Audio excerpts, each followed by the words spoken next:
If you've accidentally deleted a Google Sheet, don't worry because Google Drive keeps it in a special folder where you can easily bring it back. To start the recovery process, head over to the left navigation panel and click on Bean.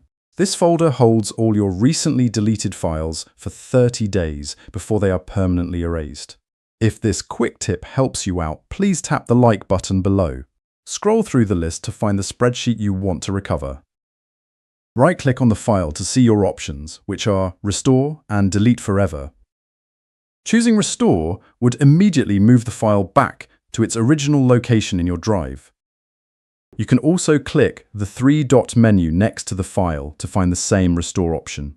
Sometimes you might want to check the contents first, so double-click the file to open it.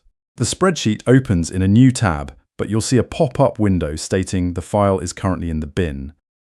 Click the blue Take Out of Bin button to restore access to the sheet. Once restored, the pop-up disappears and you can edit the spreadsheet just like before. If you also need to recover older data that was changed before deletion, click the File menu. Hover over Version History and select See Version History to view past revisions. The side panel will load a list of previous versions, letting you restore an earlier state if needed. That's how you recover deleted Google Sheets and restore their previous versions. Thanks for watching, and if you found this helpful, please subscribe for more quick tutorials.